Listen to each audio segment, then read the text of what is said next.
Danny Flexon here for Seconds Out with GB rep Lauren Price. Just been picked for the European qualifier for the Olympics. Biggest kind of non-surprise since Liverpool winning the Premier League this year, perhaps.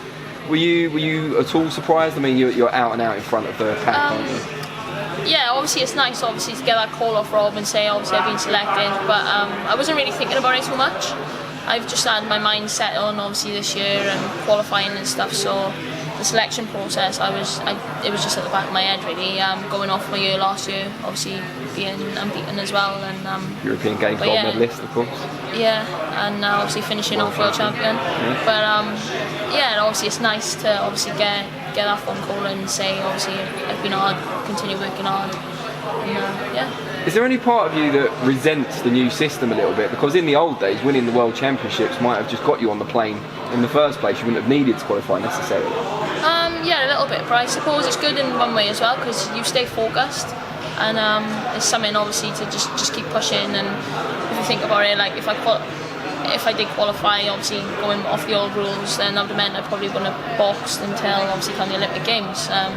So yeah, it'll be nice obviously to go and box in London as well in front of an home crowd. That'll be pretty special, and to have support. But yeah, I'm just looking forward to it, and I know like if I'm putting good graft in and working hard, so hopefully it'll pay off. Are your grandparents coming across for the qualifier? I don't know yet. I'm not too sure. Like he's not too well, so we'll just see. But if not, then they'll be watching anyway, supporting back home. And you talked about the Worlds. What was that experience like, especially as kind of a preparation for the qualifier? Yeah, it was a tough camp. Obviously, like I had a busy year last year, so obviously I had European Games, and I'd probably say that was my best tournament, as in performance-wise. Went to the Worlds, performed, become world champion. But and it's always long. Like the Worlds were in October, so it was a long old camp as well from the European Games leading up to the Worlds. But I come back, had a bit of time off, and started training then, beginning in December, and flying out, raring to go, and just keep pushing. But yeah, like you said, the Worlds was a great experience for me, going through obviously with the yellow card and the appeal as well.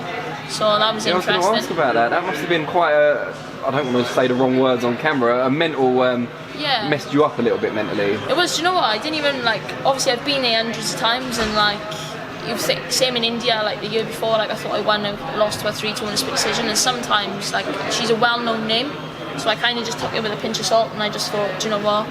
But yeah, I suppose the rule was good, and it was a fair decision in the end.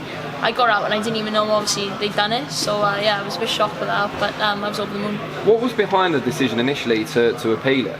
Because like you said, in the past you've just kind of taken it on the chin. Yeah, obviously the first round was close, but the second and third round I definitely won. And I think it was just one judge who needed to give me the second round, so I think GB and they appealed the second round, which meant then that I won the second and third round and won the fight, so yeah. You're obviously out ahead as one of the medal favourites for GB as a whole, never mind just for your weight class on the world scenes. How does that affect your mentality going into tournaments as a favourite rather than as perhaps an underdog or one of many who could do well? Do you know what, I don't really kind of think of it like that. I don't think of it as pressure. I kind of just, as long as I know I've give my all in training and I'm 100% fit, then I just take each fight as it comes as well. So I don't kind of put any pressure on myself. I know that on my day, if I perform, then I got no problems. It should be fine. But like you said, yeah, it is mad because obviously for years I have been the underdog and all this now, and going in, like people are saying, obviously I'm one of the favourites and stuff. But I'm not even going to think about it that way. I'm just going to keep doing what I've been doing and just focus on me and each fight as it comes. Do you think the other girls, or some of them at least, will be praying they don't get you in the draw, because you have had such a good 2019, coming into this just the right time as well? There must be an element of apprehension on their part. Yeah, probably, but that's boxing for you, innit? To go on and win and be the best, you've got to beat the best. So yeah, that's the kind of attitude I've always had over the years, and it comes down to the draw at the end of the day. But to obviously get that #1 spot, you've got to beat everyone. When you're flying like you are at the moment, doing so well, who do you then look to for kind of inspiration or something like that? Because everyone else is looking to you. Who do you look to? I suppose just like being here as well, seeing the likes of obviously AJ coming back and Joshua Buatsi's in this week, they've all been there and done that, and massive names now.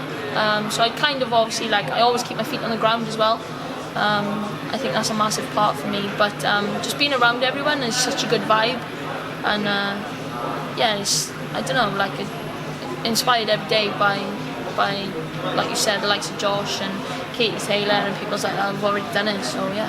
Buatsi and Josh obviously both medalled, Joshua with the gold of course. Yeah. Have they given you any sort of advice about either tournament boxing generally or the performing on the very biggest stage? Yeah, I remember going back last year, Buatsi was in and he done a talk, he done a chat, and it's mad, you're just there and you're glued and you're inspired by what he got to say, and he's such a down-to-earth fella as well, and I think that's why he's so successful as well. So yeah. What was the key kind of takeaways for you from what he was saying? I just remember him saying that obviously being in Sheffield every week, Monday to Thursday, is tough.